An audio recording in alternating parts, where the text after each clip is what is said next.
ಅಸಹಾಯಕರಾಗಿದ್ದರೆ ನಿಖಿಲ್ ಗೆಲ್ತಾ ಇದ್ದ ಸರ್. ಅಸಹಾಯಕರಾಗಿದ್ದರೆ ಬೊಮ್ಮಾಯಿ ಮಗ ಗೆಲ್ತಾ ಇದ್ದ ಸರ್. ಅವರಿಬ್ಬರು ಅಸಹಾಯಕರಲ್ಲ sir. They have power. Death certificate ಬೇಕಾ? ಮನೆಗೆ ಬಾ, 35 ರೂಪಾಯಿ ಫೀಸ್ ತಗೋ, ಡೆತ್ ಸರ್ಟಿಫಿಕೇಟ್ ಕೊಡು.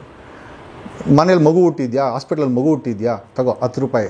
ಮನೆಗೆ ಬಂದು ಬಸ್ ಸರ್ಟಿಫಿಕೇಟ್ ಕೊಡು, ಡೀಟೇಲ್ಸ್ ತೊಗೊಂಡು. ಮಹೇಶಾ, ನಾನು CM ಆದರೆ ಸ್ಪೆಷಲ್ ಆಫೀಸರಾಗಿ ಮಾಡ್ಕೊತೀನಿ ಕಣ. ನನ್ನನ್ನು ಅರೆಸ್ಟ್ ಮಾಡ್ದಲ್ಲ, ಸ್ಪೆಷಲ್ ಆಫೀಸರಾಗಿ ನನ್ನ ಜೊತೆನೇ ಮಾಡ್ಕೊತೀನಿ. ಯಾಕಂದರೆ ನಿನ್ನಿಂದ ಅಂತಂದರೆ ನಾನು CM ಆಗಿರ್ತದೆ. ಟ್ಯಾಕ್ಸ್ ಕಟ್ಟುವಂಥ ದೇಶದ ನಾಗರಿಕನಿಗೆ ಅಥವಾ ನಮ್ಮ ರಾಜ್ಯದ ನಾಗರಿಕರಿಗೆ ಸರ್ ಸೇವೆಗಳು ಮನೆಗೆ ಹೋಗಬೇಕು ಸರ್. ಅವರು ಸರ್ಕಾರಿ ಆಫೀಸಿಗೆ ಬರಬಾರ್ದು ಸರ್. ಅವ್ರು ಸೇವೆ ಬೇಕು ಅನ್ನೋ ಫೋನ್ ಮಾಡಿದ್ರೆ ಸರ್ ಸರ್ಕಾರಿ ಕಾಲ್ ಸೆಂಟ್ರ್ ಯಾಕೆ ಸರ್ ಮಾಡಬಾರ್ದು?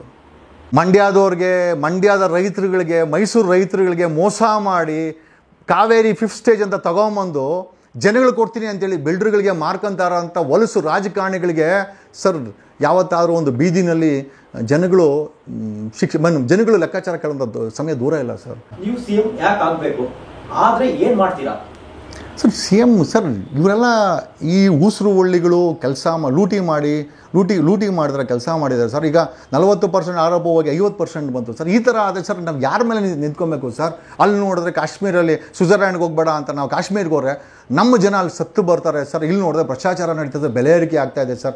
ತಂದೆ ತಾಯಿಗಳಿಬ್ಬರು ಕೂಡ ದುಡಿದ್ರು ಕೂಡ ಮನೆಗೆ ಹೋಗ್ಬೇಕಾದ್ರೆ ಮಕ್ಕಳು ಸುರಕ್ಷಿತವಾಗಿ ಅಂತ ಗೊತ್ತಿಲ್ಲ. ಇವತ್ತಿನ ಯುವ ಜನತೆ ಡ್ರಗ್ಸ್ ಹಿಂದೆ ಓಟಾಗಿದ್ದಾರೆ. ರೇಪ್ ಅನ್ನೋದು ಕಾಮನ್ ಆಗಿಬಿಟ್ಟಿದೆ, ಕೊಲೆ ಅನ್ನೋದು ಕಾಮನ್ ಆಗಿಬಿಟ್ಟಿದೆ ಸರ್. ಸಾಮಾನ್ಯ ಜನರ ಮನೇಲಿ ಕೊಲೆ ಕಾಮನ್ ಅಲ್ಲ ಸರ್. DGP ಮನೆ ಕೊಲೆ ಕಾಮನ್ ಆಗಿಬಿಟ್ಟಿದೆ. ಒಬ್ಬ DGP ಸುರಕ್ಷಿತನೂ ಅಲ್ಲ ಸರ್. ಆ ಮಟ್ಟಕ್ಕೆ ಇವತ್ತು ಪ್ರಶ್ನೆ ನಾವು ಎತ್ಕೊಂಬ sir. Just ask police commissioner Dayanand, ಬೆಂಗಳೂರಲ್ಲಿ ಎಷ್ಟು ರೇಪ್ ನಡೆದಿದೆ ಕಳೆದ 4 ತಿಂಗಳಿಂದ ಕೇಳಿ ಸರ್. ನಿಮ್ಗೆ ಶಾಕ್ ಆಗುತ್ತೆ. ಗ್ಯಾಂಗ್ ರೇಪ್ ಎಷ್ಟಾಗಿದೆ ಅಂತ ಕೇಳ್ಕೊಳ್ಳಿ ಸರ್. ಎಷ್ಟಾಗ್ಬಿಡುತ್ತೆ? ಹೋದ ವರ್ಷ sir 4,000 POCSO case sir. 3,553 POCSO case ಆಗಿದೆ ಸರ್ ಕರ್ನಾಟಕದಲ್ಲಿ. ಅಂದರೆ 3,553 ಮೈನರ್ ಮಕ್ಕಳ ಮೇಲೆ ಅತ್ಯಾಚಾರ ನಡೆದಿದೆ ಸರ್. ಅವರ ಫ್ಯಾಮಿಲಿ ಗತಿ ಏನಾಗಿರೋ, ಆ ಮಕ್ಕಳ ಭವಿಷ್ಯ ಏನಾಗಬೇಕು, ಇವತ್ತು ಭಾಷಣ ಮಾಡುವಂಥ ರಾಜಕಾರಣಿಗಳ ಗತಿ ಏನಾಗಬೇಕು, ನೀವೇ ಯೋಚನೆ ಮಾಡಿ ಸರ್. ಜೈಲಲ್ಲಿ ಎಷ್ಟು ಜಾಗ ಇದೆ ಸರ್? ಅಲ್ಲಿ ಇವಾಗಲೇ ಒಂದು 3,000 ಜನ ಪೋಸ್ಕೋ ಅವರೇ ಸರ್. ಎಲ್ಲರೂ ಯಡಿಯೂರಪ್ಪನ ಥರ ಅದೃಷ್ಟ ಮಾಡಿರಲ್ವಲ್ಲ ಸರ್ ಬೇಲ್ ತಗೊಳಕ್ಕೆ. ಅಲ್ಲ, ಅಲ್ಲಿದ್ದಾರೆ. ಜೈಲು ಗಟ್ಟಿಗಿದೆ, ಸಮಾಜನೂ ಅದೇ ಥರ ಇದೆ. ಮೌನವಾಗಿಬಿಟ್ಟಿದೆ ಸರ್. ಬೇಜಾರಾಗುತ್ತೆ. ಇನ್ಫ್ಯಾಕ್ಟ್ ನಾನು ಅಂದ್ಕೊಂಡೆ ಏನಕ್ಕಪ್ಪ ಬೇಕಾಗಿದೆ ಇದೆಲ್ಲ. ಯಾವುದಾದ್ರೂ ದೇಶ ಗೀಶಕ್ಕೆ ಯಾವುದಾದ್ರೂ ಏರಾಬರ ಆಸ್ತಿ ಎಲ್ಲ ಮಾರ್ಕೊಂಡು ಎಲ್ಲಾದರೂ ಇರೋದನ್ನೆಲ್ಲ ಮುಗಿಸ್ಕೊಂಡು ಹೋಗಿ ಆರಾಮಾಗಿ ಯಾವುದಾದ್ರು ಒಂದು ಸಣ್ಣ ಪುಟ್ಟ ದೇಶದಲ್ಲಿ ಸೆಟ್ಲ್ ಆಗ್ಬೋದು. ಇವರು ಯಾವುದೇ ಲಕ್ಷಣಗಳು ಕಾಣಿಸಿಲ್ಲ ಅಂತ ಹೇಳ್ತಾರಲ್ಲ. ನಾವೆಲ್ಲೋ ಒಂದು ಕಡೆ ಆ ರೀತಿ ಯೋಚನೆ ಮಾಡಿದ್ರೆ ಎಲ್ಲೋ ಒಂದು ಕಡೆ ನಾವೆಲ್ಲ ಸ್ವಾರ್ಥಿಗಳಾಗ್ಬಿಡ್ತೀವ.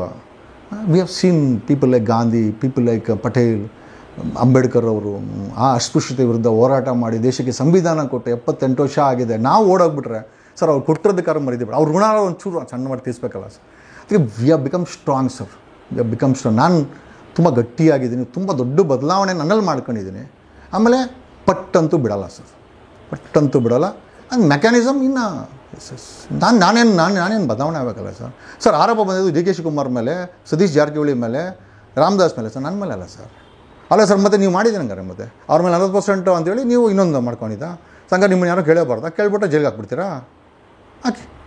ಹಾಕಿ ನಾವು ಹೋರಾಟ ಮಾಡ್ತೀವಿ. ನಿಮ್ಮ ನಗ್ನತೆಯನ್ನು, ನಿಮ್ಮ ಭ್ರಷ್ಟಾಚಾರದ ನಗ್ನತೆಯನ್ನು ಜನ ನೋಡ್ತಾ ಇದ್ದಾರೆ sir. They will answer sir. ಜನರು ಅಸಹಾಯಕರಲ್ಲ ಸರ್. ಅಸಹಾಯಕರಾಗಿದ್ದರೆ ನಿಖಿಲ್ ಗೆಲ್ತಾ ಇದ್ದ ಸರ್. ಅಸಹಾಯಕರಾಗಿದ್ದರೆ ಬೊಮ್ಮಾಯಿ ಮಗ ಗೆಲ್ತಾ ಇದ್ದ ಸರ್. ಅವರಿಬ್ಬರು ಅಸಹಾಯಕರಲ್ಲ ಸರ್. They have power. ಒಂದು ಬಟನಲ್ಲಿದೆ ಸರ್, ತೋರಿಸ್ತಾರೆ ಅವರು. ಒಂದು ಬಟನಲ್ಲಿದೆ. ನನಗೆ ಕೊಟ್ಟಿದ್ದಾರೆ ಸರ್ 8,500 ಓಟ್ರು. ನಾನು ಕುಮಾರಸ್ವಾಮಿ ನಿಖಿಲ್ ಅಲ್ಲ ಸರ್, ನಾನು ಬೊಮ್ಮಾಯಿ ಮಗ ಅಲ್ಲ ಸರ್. ನಾನು ಆದರೂ 8,500 ಓಟ್ ಕೊಟ್ಟರು ಸರ್. 2019ರಲ್ಲಿ MP ಬೆಂಗಳೂರು ನಾರ್ತ್ ನಿಂತ್ಕೊಂಡು 8,463 ಓಟ್ ಕೊಟ್ಟರು. The day they decided I am A politician. ನನಗೆ ಜನರು ಕೊಟ್ಟರೋ ಮ್ಯಾಂಡೇಟ್. ನಾನು ಗೆದ್ದಿಲ್ದಿರ್ಬೋದು. ಸದಾನಂದಗೌಡ ಗೆದ್ದ, ಕೃಷ್ಣಬೈರೇಗೌಡ ರನ್ನರು, ನಾನು 3ನೇ ಪ್ಲೇಸು ಸರ್ ಬೆಂಗಳೂರು ನಾರ್ತಲ್ಲಿ 2019ರಲ್ಲಿ ಸರ್. 8,500 ಓಟ್ ಕೊಟ್ಟ ಮೇಲೆ ನಾನೊಬ್ಬ ಪೊಲಿಟಿಷಿಯನ್ ಅಂತ ಅವತ್ತೇ ಜನ ಡಿಸೈಡ್ ಮಾಡಿದ್ದಾರೆ ಸರ್. ಯಾರು ಹೇಳ್ಬೇಕಾಗಿಲ್ಲ, ಗೆಲ್ಲಬೇಕಷ್ಟೇ. ಈಗ ಓಡ್ತೀವಿ. ಈ ಸತಿ CM ಆದರೆ ಫಸ್ಟ್ ಒಂದು ಚೇಂಜ್ ಮಾಡ್ತೀನಿ ಅಂದ್ರೆ ಯಾವ ವಿಚಾರ ಬಗ್ಗೆ ಇಟ್ಕೊಂಡು ಚೇಂಜ್ ಮಾಡ್ತೀರಾ? ಯಾವ ರೀತಿ ಚೇಂಜ್ ಮಾಡ್ತೀರಾ ಸರ್? ಮೊದಲನೇದಾಗಿ ಸರ್, ಇಷ್ಟೆಲ್ಲ ಟ್ಯಾಕ್ಸ್ ಸರ್, ಜನ ಓಟ್ ಹಾಕಿದ್ರೆ ಸರ್ 2 ಸರ್ಕಾರ ಆಗುತ್ತೆ ಸರ್. ಜನ ಟ್ಯಾಕ್ಸ್ ಕಟ್ಟಿದ್ರೆ ಸರ್ಕಾರ ನಡೀತಾ ಇದೆ. ಆದರೆ ಜನರಿಗೆ ಯಾವುದೇ ಸೇವೆ ಸಿಗ್ತಾ ಇಲ್ಲ. ಜನರಿಗೆ ಕಾಲ್ ಮಾಡ್ಬೇಕಾದ್ರೆ ಎಲ್ಲಿ ಮಾಡಬೇಕು ಸರ್? ಪೊಲೀಸ್ ಮಾತ್ರ 100 ಇಟ್ಟಿದ್ದಾರೆ, ಬರ್ತಾರೋ ಎಲ್ಲ ಗೊತ್ತಿಲ್ಲ ಸರ್. ಜನರ ಯಾವುದೇ ವ್ಯವಸ್ಥೆ ಮನೆ ಬಾಗಿಲು ತಲುಪ್ತಾ ಇಲ್ಲ ಸರ್. 24 ಗಂಟೆ ಟ್ಯಾಕ್ಸ್ ಕಟ್ಟುವಂಥ ದೇಶದ ನಾಗರಿಕನಿಗೆ ಅಥವಾ ನಮ್ಮ ರಾಜ್ಯದ ನಾಗರಿಕರಿಗೆ ಸರ್ ಸೇವೆಗಳು ಮನೆಗೆ ಹೋಗಬೇಕು ಸರ್. ಅವರು ಸರ್ಕಾರಿ ಆಫೀಸಿಗೆ ಬರಬಾರ್ದು ಸರ್. ಅವ್ರು ಸೇವೆ ಬೇಕು ಅನ್ನೋ ಫೋನ್ ಮಾಡಿದ್ರೆ ಸರ್ ಸರ್ಕಾರಿ ಕಾಲ್ ಸೆಂಟ್ರ್ ಯಾಕೆ ಸರ್ ಮಾಡಬಾರ್ದು?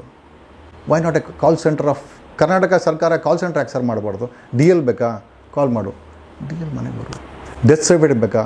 ಮನೆಗೆ ಬಾ, 35 ರೂಪಾಯಿ ಫೀಸ್ ತಗೋ, ಡೆತ್ ಸರ್ಟಿಫಿಕೇಟ್ ಕೊಡು. ಮನೇಲಿ ಮಗು ಹುಟ್ಟಿದ್ಯಾ, ಹಾಸ್ಪಿಟ್ಲಲ್ಲಿ ಮಗು ಹುಟ್ಟಿದ್ಯಾ, ತಗೋ 10 ರೂಪಾಯಿ, ಮನೆಗೆ ಬಂದು ಬಸ್ ಸರ್ಟಿಫಿಕೇಟ್ ಕೊಡು, ಡೀಟೇಲ್ಸ್ ತೊಗೊಂಡು. ನಿನಗೆ ಪ್ಲ್ಯಾನ್ ಬೇಕಾ, ಮನೆಗೆ ಫೋನ್ ಮಾಡು, ಮನೆಗೆ ಬಂದು ಕಾಲ್ ಸೆಂಟ್ರಿಗೆ ಫೋನ್ ಮಾಡೋಕ್ಕೆ ಸರ್ಕಾರಿ ಕಾಲ್ ಮನೆಗೆ ಬರಲಿ, ಡಾಕ್ಯುಮೆಂಟ್ಸ್ ಕೊಡಲಿ, ಫೀಸ್ ಏನು ಬೇಕಾ 250 ರೂಪಾಯಿ ಕಟ್ಟಲಿ. ಸರ್ ಯಾಕೆ ಮಾಡಬಾರ್ದು ಸರ್? ಈಗ ರೆವಿನ್ಯೂ ಇರೋದೇ ನೀವು ಹೇಳ್ತಿದ್ರಿ, ಈಗ ಆ ಥರ ಕಾಲ್ ಸೆಂಟರ್ ತೆಗೆದ್ಬಿಟ್ಟು ಈ ಥರ ಸೇವೆಗಳು ಕೊಟ್ಟರೆ ಸರ್ಕಾರ ನಡೆಸಕ್ಕೆ ಆಗಲ್ಲ. ಅದು ರಾಜಕಾರಣಿಗಳು ಕೋಟಿಗಟ್ಟಲೆ ಇನ್ವೆಸ್ಟ್ಮೆಂಟ್ ಮಾಡಿ ಗೆದ್ದು ಬಂದಿರ್ತಾರೆ, ಅವ್ರು ದುಡ್ಡು ಮಾಡೋದು ಹೇಗೆ ಸರ್? ನಾನು ಅವ್ರನ್ನ ತೊಲಗಿಸೋಕ್ಕೆ ಇದನ್ನು ಮಾಡಬೇಕು ಅಂತ ಹೇಳ್ತೀವಿ ಸರ್. ಅವ್ರನ್ನ ತೊಲಗಬೇಕಲ್ಲ ಸರ್. ಭ್ರಷ್ಟಾಚಾರ ಮುಕ್ತ ಮಾಡಬೇಕು ಸರ್. ಭ್ರಷ್ಟಾಚಾರ ಮುಕ್ತ ಅನ್ನೋದಕ್ಕಿಂತ ಭ್ರಷ್ಟಾಚಾರ ಕಡಿಮೆ ಮಾಡಬೇಕಾಗಿದೆ ಸರ್, ಕಡಿಮೆ ಮಾಡಬೇಕು. ಸೊ ನಾನೊಬ್ಬನೇ ಅಂತ ಹೇಳಿಲ್ಲ ಸರ್, ನಾನೊಬ್ಬನೇ ಅಂತ ಹೇಳಿಲ್ಲ ಸರಿ. ಅದಕ್ಕೆ ಒಂದು ಸೈನ್ಯ ಕಟ್ತಾ ಇದ್ದೀವಿ ಸರ್. ನಾವು ಕರ್ನಾಟಕದಾದ್ಯಂತ ಸೈನ್ಯ ಕಟ್ತಾ ಇದ್ದೀವಿ ಸರ್. ನಾವು ಯಾರು ಕೂಡ ಓಡೋಗಂಥ ರಾಜಕಾರಣಿಗಳಲ್ಲ ಸರ್. ನಾವೆಲ್ಲ ಇಲ್ಲೇ ಇದ್ದು ತೊಡೆ ತಟ್ಟಂಥವ್ರು. ನಾವು ಒಳ್ಳೆ ಮಾತು ತೊಡೆ ತರ್ತೀವಿ ಸರ್. ನಾವು ಸುಳ್ಳು ಹೇಳಲ್ಲ ಸರ್. ನಾವು ಬೆಂಗಳೂರಿನ ಕೆರೆಗಳನ್ನು ರಿಓಪನ್ ಮಾಡಿಸ್ತೀವಿ sir. We will reopen all the lakes which has been sold. ಈ ಬೆಂಗಳೂರಲ್ಲಿ 30 ವರ್ಷದಲ್ಲಿ ಭ್ರಷ್ಟ ರಾಜಕಾರಣಿಗಳು, ಭ್ರಷ್ಟ ಅಧಿಕಾರಿಗಳು ಮುಚ್ಚಿ ಮಾರಾಟ ಮಾಡಿರೋ ಕೆರೆಗಳನ್ನ ಓಪನ್ ಮಾಡಿಸ್ತೀವಿ ಸರ್. ನಾವು ಮೇಕೆದಾಟು ಕೇಳಲ್ಲ ಸರ್. ಮೇಕೆದಾಟು ಯಾಕೆ ಸರ್ ಬೇಕು ನಮಗೆ? ನಮ್ಮದೇ ಕೆರೆ ಇದೆ. ಅದನ್ನೇ ಹೇಳ್ತಾರಲ್ಲ, ಮನೇಲಿರೋ ಬಾವು ಮುಚ್ಚಿ ಪಕ್ಕದ ಮನೆ ಏನೋ ಕುಡಿಗೆ ನೀರಿಗೆ ಬಾಯಿ ಬರುತ್ತಂತೆ, ಆ ಮಟ್ಟಕ್ಕಿದೆ ಸರ್. ಇವತ್ತು ರಿಯಲ್ ಎಸ್ಟೇಟ್ ಸರ್. ಇದು greater Bangalore is A real estate. Bengaluru audit ಆಗಿಲ್ಲ ಸರ್, ಇನ್ಫ್ರಾಸ್ಟ್ರಕ್ಚರ್ ಆಡಿಟ್ ಆಗಿಲ್ಲ, ಬ್ರಿಡ್ಜ್ಗಳು ಆಡಿಟ್ ಆಗಿಲ್ಲ. ಜನರಿಗೆ 1500 ಮಿಲಿಯನ್ ಲೀಟರ್ಸ್ ನೀರು ಬರ್ತದೆ ಪ್ರತಿದಿನ ಸರ್. ಸಾಕಾಗುತ್ತಲ್ಲ, ಆಡಿಟ್ ಇಲ್ಲ. ಅದನ್ನೆಲ್ಲ 1500 ಲೀಟ್ರು BWCSBಗೆ 1500 ಮಿಲಿಯನ್ ಲೀಟರ್ಸು ನೀರು ಬಂದರೆ 500 ಮಿಲಿಯನ್ ಲೀಟರ್ಸು ಲೀಕೇಜ್ ಅಂತ ತೋರಿಸ್ತಾರೆ ಸರ್. ಅದೆಲ್ಲ ಬಿಲ್ಡರ್ಗಳು ಹೋಗ್ತಾ ಇದೆ ಸರ್. ಇದೆಲ್ಲ ಭ್ರಷ್ಟಾಚಾರ. ಅದು ಜನರು ಟ್ಯಾಂಕರ್ BWC ಕ್ಯಾಂಟರಿಂದ ಮಧ್ಯಾಹ್ನ ಹೊತ್ತು ಬಿಸಿಲಿಗೆ ನಿಂತ್ಕೊಂತಾರೆ ಸರ್. ಅದೇ ಬೆಂಗಳೂರಲ್ಲಿ ತಲೆ ಎತ್ತಾರೋ ಅಂತ ಮಲ್ಟಿ ಸ್ಟೋರ್ಡ್ ಬಿಲ್ಡಿಂಗ್ಗಳಿಗೆ ಯಾವುದೇ ಕಾರಣಕ್ಕೂ ನಿಲ್ತಾ ಇಲ್ಲ ಸರ್. ನೀರು ಇಲ್ಲಿಂದ ಬರ್ತಾ ಇದೆ sir. There is a law that treated water use ಮಾಡಬೇಕು ಅಂತ. ಒಬ್ಬ ಬಿಲ್ಡ್ರು ಕೂಡ ಟ್ರೀಟೆಡ್ ವಾಟರ್ ಯೂಸ್ ಮಾಡ್ತಾ ಇಲ್ಲ. ಒಂದು ಟ್ರೀಟೆಡ್ ಟ್ಯಾಂಕರು ಕಾಣಿಸ್ತಾ ಇಲ್ಲ ನಮ್ಮ ಬೆಂಗಳೂರಲ್ಲಿ. ಆದರೆ ಮಂಡ್ಯದ ರೈತರುಗಳಿಗೆ, ಮೈಸೂರು ರೈತರುಗಳಿಗೆ ಮೋಸ ಮಾಡಿ ಕಾವೇರಿ 5th ಸ್ಟೇಜ್ ಅಂತ ತಗೊಂಬಂದು ಜನಗಳು ಕೊಡ್ತೀನಿ ಅಂತೇಳಿ ಬಿಲ್ಡರ್ಗಳಿಗೆ ಮಾರ್ಕೊಂತಾರ ಅಂತ ಹೊಲಸು ರಾಜಕಾರಣಿಗಳಿಗೆ ಸರ್ ಯಾವತ್ತಾದರೂ ಒಂದು ಬೀದಿನಲ್ಲಿ ಜನಗಳು ಲೆಕ್ಕಾಚಾರ ಕೇಳೋಂಥದ್ದು ಸಮಯ ದೂರ ಇಲ್ಲ ಸರ್. ಕುಡಿಯೋಕ್ಕೆ ನೀರಿಲ್ಲ ಸರ್. ಬೆಂಗಳೂರು ತುಂಬ ಕಸ, 7000 ಟನ್ ಕಸ ಸರ್. ತಗೊಂಡೋಗಿ ದೊಡ್ಡಬಳ್ಳಾಪುರ, ಆನೇಕಲ್ಲು, ನೆಲಮಂಗಲ ಅಲ್ಲಿ ಬಿಸಾಕಿ ಅವ್ರುಗಳು ರೋಗ ತಗೊಂಬಂದು ಆ ಗಲೀಜು ಮೇಲೆ ಸರ್. ಕಸ ಅಂದರೆ ಏನು ಅಂದ್ಕೊಂಡಿದ್ದಾರೆ? Hospital waste, human waste, animal waste, organic waste, chemical waste, ಪಿಣ್ಯದ ಕೆಮಿಕಲ್ ವೇಸ್ಟು ಎಲ್ಲ ಭೂಮಿಗೆ ಹೋಗ್ತಾ ಇದೆ ಸರ್. ಕುಡಿತಾರೋ ನೀರು ವಿಷ, ಸೇವಿಸ್ತಾರೋ ಗಾಳಿ ವಿಷ, ತಿಂತಾರೋ ಊಟ ವಿಷ ಸರ್. ಎಲ್ಲಿ ಸರ್ ಬದುಕ್ತೀವಿ ನಾವು? ನಾವೆಲ್ಲಿ ಹೋಗೋಣ ಸರ್? ಪ್ರೈವೇಟ್ ಚಾಪರಲ್ಲಿ ಡಿ ಕೆ ಶಿವಕುಮಾರ್ ಮನ್ಸು ಮಾಡಿದ್ರೆ 1400 ಕೋಟಿ ಡಿಕ್ಲೇರ್ ಮಾಡೋರೆ. ಎಲ್ಲಿ ಬೇಕು? ಕೆರೆ ಆಸ್ತಿಗಳು ನೋಡಿ ಸರ್. ಅರಣ್ಯ ಪ್ರದೇಶ, ಹದ್ದು ಗಿಡದ ಹಳ್ಳಗಳು, ಹಸುವಿನ ಗಾವಲುಗಳು ಸರ್. ಎಲ್ಲ ಸ್ಟಾಮೋ ಡ್ರೈನ್ ಸರ್. 2800 ಪ್ರಾಪರ್ಟಿಗಳನ್ನ ಡೆಸ್ಟ್ರಾಯ್ ಮಾಡಬೇಕಾಗಿದೆ ಸರ್. ಇದು ಸ್ಟಾಮೋ ಡ್ರೈನ್ ಓಪನ್ ಮಾಡೋಕ್ಕೆ ಸರ್. ಬೆಂಗಳೂರು ಯಾಕೆ ಮುಳುಗೋದು ಸರ್?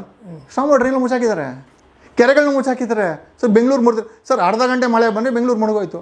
ಆಮೇಲೆ ಬೈಯೋದು, BBMP ಕಮಿಷನರ್ ಬಾಯಲ್ಲಿ ಅವ್ನು ಬಂದು ಒಂದು ಸ್ಟೇಟ್ಮೆಂಟ್ ಕೊಂಡು ಹೋಯ್ತಾನೆ. ಮತ್ತೆ ಮಳೆ ಬಂದು ಮತ್ತೆ ಮಾಡ್ಕೋತಾರೆ, ಮತ್ತೆ ಜನ ಓಟ್ ಹಾಕ್ತಾರೆ, ಮತ್ತೆ ಟ್ಯಾಕ್ಸ್ ಕಟ್ತಾರೆ. 4500 ಕೋಟಿ ಸರ್ ಇವತ್ತು ಈ ವರ್ಷ BBMPಯಿಂದ ಕಲೆಕ್ಟ್ ಮಾಡೋದು. ಇವ್ರ ಕೈಯಲ್ಲಿ ಕಾಲು ಗಂಟೆ ಮಳೆ ಬಂದರೆ ಸರ್ ಬೆಂಗಳೂರು ಮುಳುಗೋಗುತ್ತೆ ಸರ್. 4500 ಕೋಟಿ ಟ್ಯಾಕ್ಸ್ ಕಲೆಕ್ಟ್ ಮಾಡೋರು ಸರ್. ಯಾವ ನೈತಿಕತೆ ಇದೆ ಸರ್ ಇವ್ರಿಗೆ? BBMP ಅವ್ರ ಕೈಲಿ 4500 ಪ್ರಾಪರ್ಟಿ ಟ್ಯಾಕ್ಸ್ ಕಲೆಕ್ಟ್ ಆಗಿದೆ ಸರ್. ಏನು ಮಾಡ್ತಾರೆ ಸರ್? ಎಲ್ಲ ಚೋರಿ ಸರ್. ಇವರು ಕಸನ ತೊಗೊಂಡು ಬಿಸಾಕ್ತಾರೆ, ಪ್ರಾಪರ್ಟಿ ಕಲೆಕ್ಟ್ ಮಾಡ್ತಾರೆ, ನೀರಿನ ತಗೊಂಡು ಬಿಲ್ಡರ್ಗಳು ಮಾರ್ಕೊತಾರೆ. ಇಲ್ಲಿರೋ ಸರ್ಕಾರಿ 70,000 ಎಕರೆ ಕೆರೆ ಜಮೀನು ಮಾಯಾ ಸರ್ ಬೆಂಗಳೂರಲ್ಲಿ ಸರ್. 70,000 ಎಕರೆ ಇಂಟು 10 ಕೋಟಿ ಅಂದ್ಕೊಂಡ್ರೆ ಎಷ್ಟಾಯಿತು ಸರ್? 10 ಲಕ್ಷ ಕೋಟಿ ಸರ್. ಕರ್ನಾಟಕದ 2.5 ವರ್ಷ ಬಜೆಟ್ ಅಷ್ಟು ಕೆರೆ ಜಾಗವನ್ನು ಮಾರ್ಕೊಂಡಿದ್ದಾರೆ ಸರ್ ಇವರು. ಯಾವ ನೈತಿಕತೆ ಸರ್? ಇರೋ ಇನ್ನೊಂದು 210 ಮುಚ್ಚಿಬಿಡಕ್ಕೆ ಹೇಳಿ. ಆಮೇಲೆ ಇತ್ತನ ತಮಿಳ್ನಾಡು ಆಯಿತು, ಈ ಕಡೆ ಆಂಧ್ರ ಕಡೆನೂ ಹೋಗೋಣ ಸರ್. ಹಿಂಗೆ ಇಲ್ಲೇನೋ ನೀರು ತಗೊಂಬರೋಣ ಅಂತ, ಇಲ್ಲ ಅಮೆರಿಕಾಗೇನೋ ಹೋಗೋಣ, ಗೊತ್ತಿಲ್ಲ ಸರ್. ಜನರಿಗೆ ಯಾವ ಥರ ಟೋಪಿ ಹಾಕ್ತಾರೆ ಸರ್ ಇವರು? ಟೋಪಿ ಕೊಡದೆ ಟೋಪಿ ಹಾಕೋವಂಥ ಸರ್ಕಾರಗಳು ಸರ್ ಇವರೆಲ್ಲ ಸರ್. ಇವರೆಲ್ಲ ಊಸುರು ಬಳ್ಳಿ ರಾಜಕಾರಣಿಗಳು ಸರ್.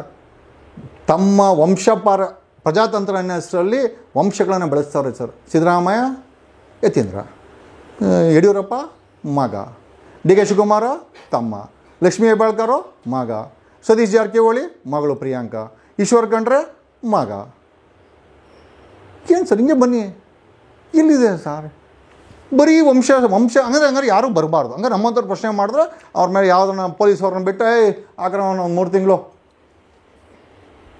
ಏನೇ ಸರ್ ಬದಲಾವಣೆ ಜಗದ ನಿಯಮ. ಸಮಯ ಬಂದಾಗ ನಾನು ರೆಸ್ಪಾಂಡ್ ಮಾಡ್ತೀನಿ. I don't have any issues about it. But ಒಂದು ಥಿಂಗ್ ಅಂತೂ ನಿಜ, ನಾನು ಹಣೆ ಬರದಲ್ಲಿ ನಾನು ಏನಾಗಬೇಕು ಅಂತ ನಾನು ಬರೆದಿದ್ರೆ ಖಂಡಿತ ಆಗೇ ಆಗ್ತೀನಿ. ಯಾರೂ ತಡೆಯೋಕ್ಕಾಗಲ್ಲ. ಅದು ಯಾವ ನಟ್ಟು ಬೋಲ್ಟು ತಡೆಯೋಕ್ಕಾಗಲ್ಲ, ಯಾವ ಟಗರು ತಡೆಯೋಕ್ಕಾಗಲ್ಲ, ಯಾವ ಕೋಲಾರದ ಪಿಳ್ಳೆನೂ ತಡೆಯೋಕ್ಕಾಗಲ್ಲ. ನಾನು ಹಾಗೆ ಆಗ್ತೀನಿ. ಓಕೆ.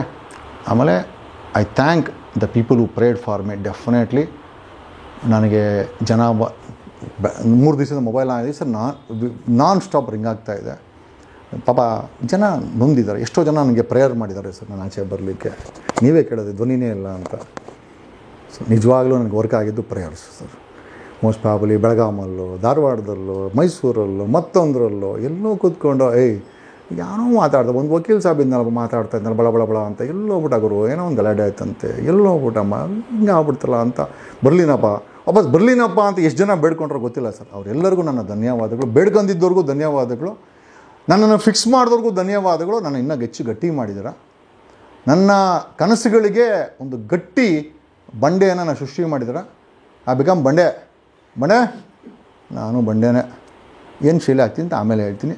ಕೊನೆಯದಾಗಿ ನಾನು ಮುಗಿಯೋಕ್ಕೆ ಮುಂಚೆ ನನಗೆ ಸಪೋರ್ಟ್ ಮಾಡಿದ ಎಲ್ಲರಿಗೂ, ಮಾಧ್ಯಮ ಮಿತ್ರರಿಗೂ, ಎಸ್ಪೆಷಲಿ ನನ್ನ ಫ್ಯಾಮಿಲಿ ತುಂಬ ಸಪೋರ್ಟ್ ಮಾಡ್ತು. ಒಂದಷ್ಟು ಜನ ಫ್ರೆಂಡ್ಸ್ ನನಗೆ ಕಲ್ಲು ಥರ ನಿಂತ್ಕೊಂಡ್ರು. They stood like a rock. Jagadish ನಿನ್ನ ಆಚೆ ಕರ್ಕೊಂಡು ಬಂದೇ ಬತ್ತಿಕೋಣ ಅಂತ ತುಂಬ ದೊಡ್ಡ ಷಡ್ಯಂತ್ರ ಮಾಡಿದ್ರು ಈ ರಾಜಕಾರಣಿಗಳು. ಎಸ್ಪೆಷಲಿ ಪೊಲೀಸ್ ಮಹೇಶ್ ಅವನಲ್ಲ. ಮಹೇಶ, ನಾನು CM ಆದರೆ ಸ್ಪೆಷಲ್ ಆಫೀಸರಾಗಿ ಮಾಡ್ಕೊತೀನಿ ಕಣ. ನನ್ನನ್ನು ಅರೆಸ್ಟ್ ಮಾಡ್ದಲ್ಲ, ಸ್ಪೆಷಲ್ ಆಫೀಸರಾಗಿ ನನ್ನ ಜೊತೆನೇ ಮಾಡ್ಕೊತೀನಿ. ಯಾಕಂದರೆ ನಿನ್ನಿಂದ ಅಂತಂದ್ರೆ ನಾನು CM ಆಗಿರ್ತದೆ. ಯಾಕಂದ್ರೆ ಜ್ಞಾಪಕಕ್ಕೋಸ್ಕರ ನಾನು ನೀರು ಕುಡಿಬೇಕಂದ್ರೆ ನಾನು ಮಹೇಶನ್ನು ನೋಡಬೇಕು, ಪಕ್ಕದಲ್ಲಿ ಮಾಡ್ಕೊತೀನಿ. This is a thing. ಆಮೇಲೆ ನಮ್ದು ಯಾವುದು ಇದು ಕೋಪ ಅಲ್ಲ, ಫ್ರಸ್ಟ್ರೇಷನು ಅಲ್ಲ. ನಮಗೆ ಕೊಟ್ಟಂಥ ಚಾಲೆಂಜ್ಗಳಿಗೆ ನಾವು ಕೊಡ್ತಾರಂಥ ಉತ್ತರ ಸೈದ್ಧಾಂತಿಕ ಕೊಡ್ತೀವಿ, ನ್ಯಾಯಯುತವಾಗಿ ಕೊಡ್ತೀವಿ, ಸಂವಿಧಾನಬದ್ಧವಾಗಿ ಕೊಡ್ತೀವಿ. ನಾವು ಯಾವುದೂ ಕೂಡ I don't believe in crime. ಅಕಸ್ಮಾತ್ ಮೊನ್ನೆ ಅದು ನಾನು 4 ಜನ ಇದ್ದು 400 ಜನ ನನ್ನ ಅಟ್ಯಾಕ್ ಮಾಡೋಕ್ಕೆ ಬಂದಾಗ ಎಸ್ ಡೆಫಿನೆಟ್ಲಿ ಕೈಲಿದ್ದಂಥ ಲಾಟಿನಲ್ಲಿ ನಮ್ಮನ್ನು ರಕ್ಷಣೆ ಮಾಡ್ಕೊಬೇಕಾಯ್ತು. ಇವರು ಹೇಳಿದ್ರಲ್ಲ, ನೀವು ಮಾಡಿದ್ರೆ ಪ್ರೀತಿ, ನಾವು ಮಾಡಿದ್ರೆ ಅದು ರೇಪ್ ಆಗಬಾರ್ದು. ನೀವು ಏನಕ್ಕೆ ಮಾಡಿದ್ರು ಅದನ್ನೇ ಪೊಲೀಸವರು ಯಾರನ್ನೋ ಒಬ್ಬ ರೇಪ್ ಆರೋಪಿನ ಕರ್ಕೊಂಡೆ ಗುಂಡ ಹಾಕಿದ್ರೆ ಅದು ಮೈ ಮೇಲೆ ಬಿದ್ದರು ಅಂತ ಅಂದ್ಕೊಂಡ್ರಂತೆ. ಅದು ಹೇಳ್ತಾರೆ. ನಾವು ನಮ್ಮ ರಕ್ಷಣೆ ಮಾಡೋಕ್ಕೆ ಗಾಳಿನಲ್ಲಿ ಗುಂಡು ಹೋದರೆ ನಮ್ಮನ್ನು 3 ತಿಂಗಳು ಜೈಲಂತೆ. ಇರಲಿ, ಎಲ್ಲದಕ್ಕೊಂದು ಅಂತ್ಯ ಅಂತ ಇರ್ತದೆ ಸರ್. ಏನೋ ಥ್ಯಾಂಕ್ಸ್.